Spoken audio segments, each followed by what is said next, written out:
Home of Tennessee's best newscast. This is News Channel 11 at 5. 17 years following the deadliest terror attack on American soil, the nation pauses to remember the victims of the September 11th terror attacks. Welcome into News Channel 11 at 5:30. I'm Sarah Diamond. And I'm Jai Smith. September 11th, 2001, a day we all remember where we were exactly at that moment, what we were doing at that moment when we heard the news that America was under attack.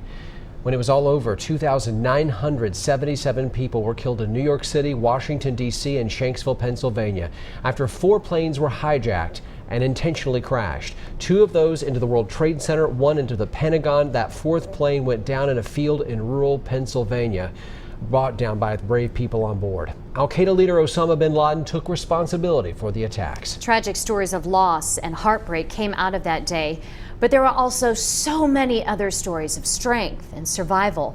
One of our own here at News Channel 11 lived very close to New York City that day, and his father worked in the North Tower of the World Trade Center that was hit by American Airlines Flight 11 at 8:46 a.m. News Channel 11's Justin Soto joins us now. Justin, it has been 17 years since this happened, and your dad in one of those buildings survived the attack. Yep. He sure did, and this day always brings back painful memories for him. He was on the 32nd floor of the North Tower of the World Trade Center, the first building hit. Thankfully, my dad was one of the ones who made it out of that building before it collapsed. And it feels like something you can only imagine in a nightmare, but that became a reality for him that day. It happened yesterday, son. My dad, Fred Soto, says it feels like September 11th, 2001 was recent. And 17 years later, the memory of that day is still clear. It was a Tuesday, just like today. It was an average Tuesday in New York City, and my dad was heading to work. It was a beautiful day. I walk in. I got off. I got off the train station. I walked into the Twin Towers, and I took the elevator to the 32nd floor, and I went into my office. And that's when an average Tuesday changed instantly. As soon as I sat down, I heard this loud bang. Some of my colleagues came running towards me, and they said, Fred, we need to leave the building because something hit the building. We don't know what it is. They immediately hit the stairs. He left all of his belongings behind. By the 18th floor, the building shook again. It was another plane that hit the South Tower. So there, people panicked. People were saying, well, this is not an accident. This is a terrorist attack. At one moment, coming down the stairs, my legs froze.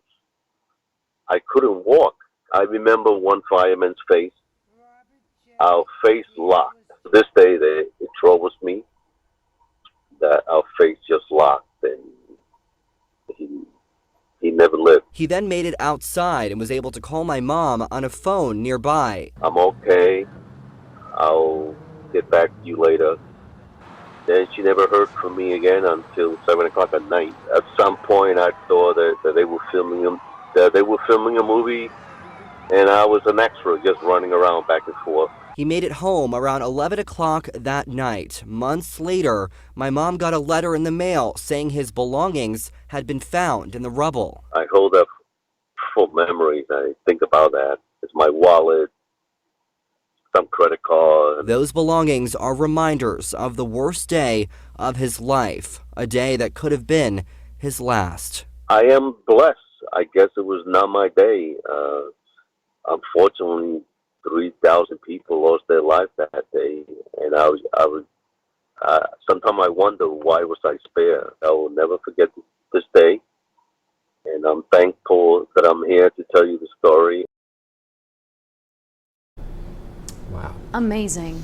And the good news, his whole company survived. They were all able to make it out that day, and he had a few acquaintances, though, that did pass away, of course. We have enjoyed getting to know him since we've gotten to know you. Yes, you've definitely met him a few times. Yes. So full of life. We've heard so much about how the 9/11 survivors have dealt with the lingering impacts, physically and emotionally, of what they went through that day. So how is your dad doing? And luckily, he does have some emotional pain, as you heard there, but physically he was okay. And of course, my parents now both live in Florida, where they're both still working and thriving there. And they go to the city. They see you still have family They near have there, tons right? of family. All my extended family still lives there, so they love to go visit. And of course, they love to go visit the site as well to pay their respects to the people that died. Definitely.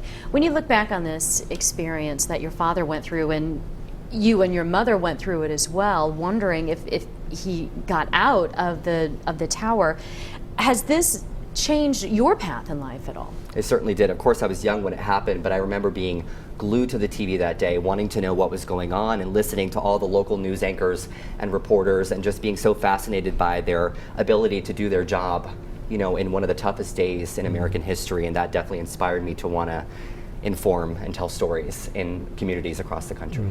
Well, we're glad you did.